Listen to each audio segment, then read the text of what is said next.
sa pinakamalakas na throwback reunion concert ng taon. Ang 3 sa 4 na OG o original members ng Taiwanese boy group na F4 o Flower 4 ng Meteor Garden na sina Jerry Yan, Vic Zhu at Vanessa Wu. Nitong nakaraang linggo lang, pinakilig ang kanilang Pinoy fans sa Philippine Arena.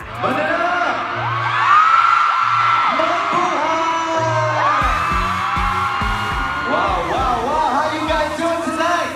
Long time no see.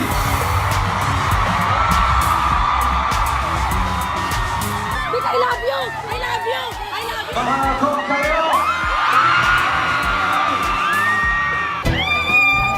Pero dahil mahigit 2 dekada na ang lumipas, ang fangirls noon meron ng mga asawa't apo ngayon.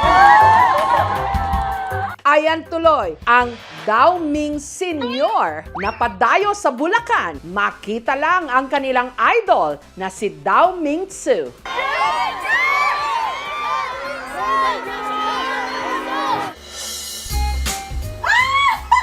Ang mamshing ito, feeling bagets. Tili ng tili. At napaiyak pa nang sorpresahin ng kanyang anak ng F4 concert tickets. Ang taas din, Mami! Siya ang 55 anyos na si Mami G mula Cuenca, Batangas. Naging die-hard fan ako ng F4 nung nag-air na sila noong May 5, 2003. Pag-aamin ni Mami G, feeling daw niya siya si Sunchai noon na basher ng F4. Nung start, ay ko ano ga naman iyan? Pagkakabadoy, si Dao Ming Tzu, yung hook niya tirek. Ay ko pagkakapakit ga ng mga are. Inumpisahan ko pa rin panoorin. Habang tumatagal, ay ang ganda! Doon ko siya nagustuhan. Nagustuhan ko sa F4. Ang gagwapo nila! Mami, sino ba ang bias mo sa 4? Pinaka-paborito ko sa F4 si Dao Ming Tzu, si Jerry Yan. Kasi parang ugali niya, maginoo, medyo bastos. Astig. Dao Ming Tzu! Dao Ming Tzu!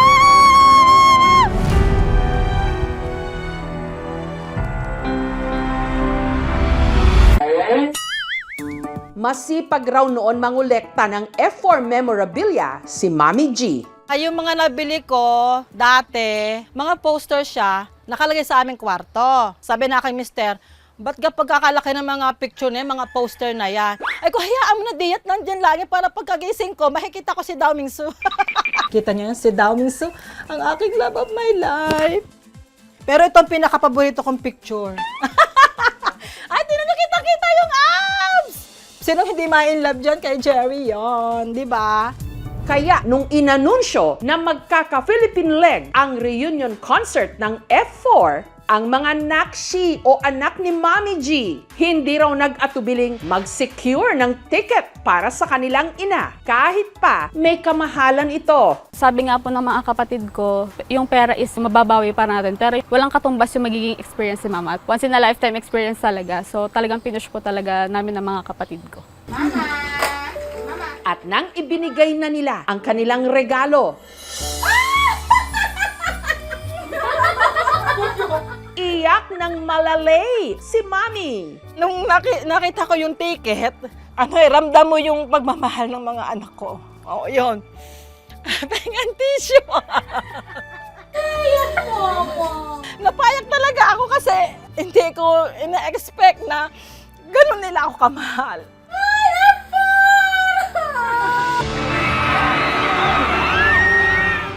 Hiyaw na ako na hiyaw. Kaya pag umuwi ako dito ng isang araw, paus na paus ako.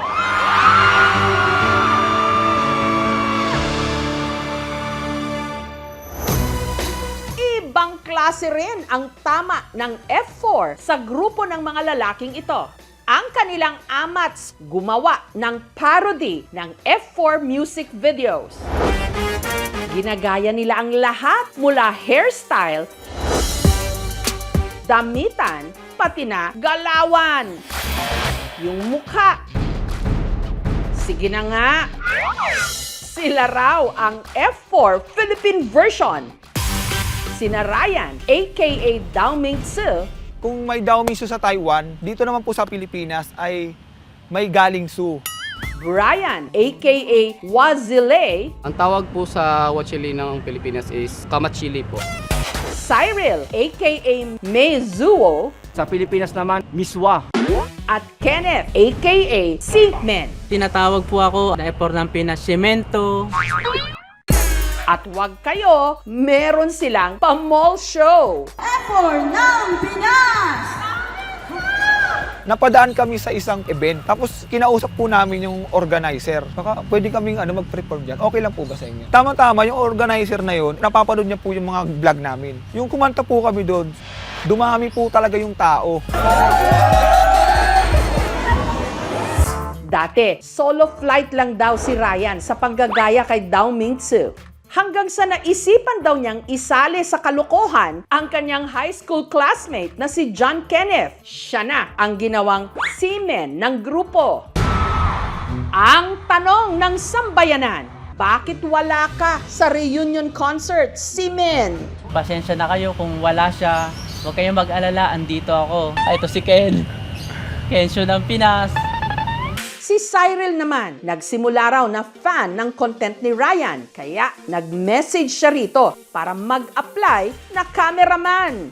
Pero dahil long hair daw ito, ang role ni Vanessa Wu o Meizuo ang kanyang kinabagsakan. Pangarap ko talaga maging artista. Gusto ko talaga umarte, kahit anong role ibigay sa akin. Talagang hindi ko talaga tatanggihan yan. Pag-aamin ng grupo, nasasaktan sila kapag dinodog show o pinagkakatuwaan sila. Hoy! Ang lalakas ng tama nyo, ginawa nyo tambayan yan, ha? Sinasabi nila na mukha kaming mga hindi naliligo, ganun. Tapos sinasabihan kaming mga tawag na kami ni Foreman, bilisan nyo, maghahalo pa tayo. Kasi ang purpose naman talaga na po namin, magpasaya po ng tao. Kaya dinededma na lang po namin kung ano yung mga sinasabi nila. Meron din silang mensahe sa kanilang bashers, indifferent feelings. Ano ka ngayon? Ito na ngayon ako. Dito na kami. Huyo kayo ngayon. Nandito na kami! Huyo kayo ngayon sa amin! Hoyo kayo ngayon, ito na kami.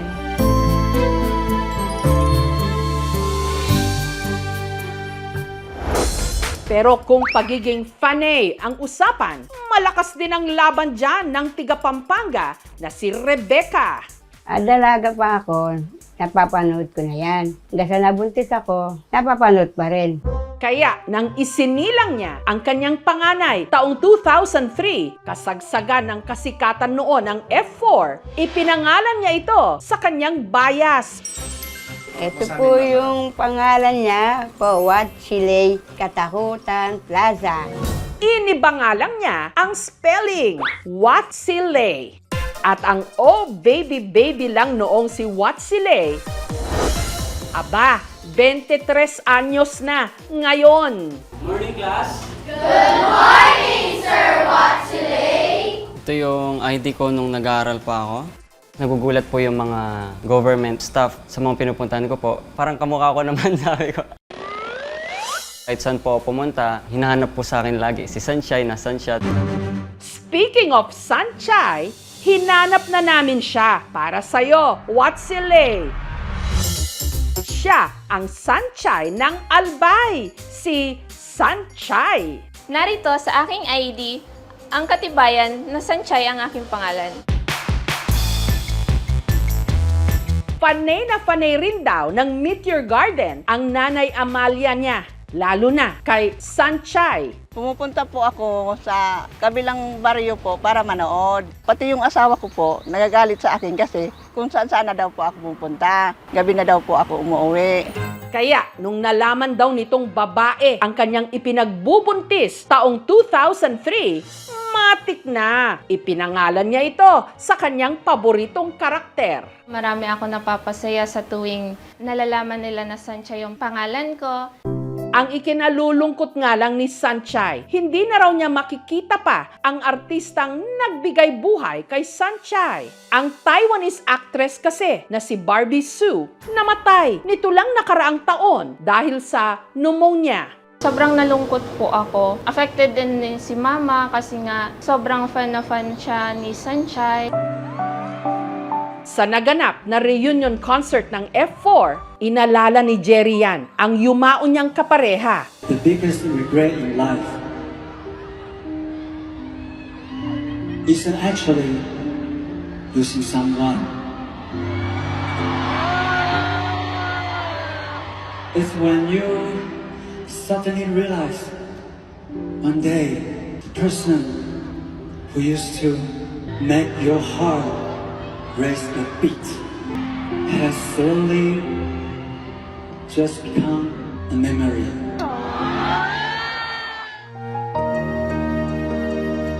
Sa isang kisap mata, mahigit 20 taon na pala ang lumipas. Marami na ang nagbago. May edad na ang mga fans noon. Ang mga baby na ipinangalan sa F4, bumubuo na ng sarili nilang mga buhay ngayon.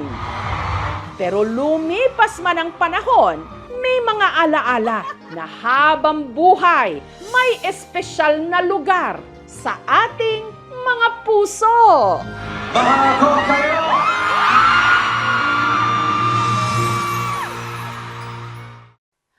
Thank you for watching, mga kapuso. Kung nagustuhan niyo po ang videong ito, subscribe na sa GMA Public Affairs YouTube channel. And don't forget to hit the bell button for our latest updates.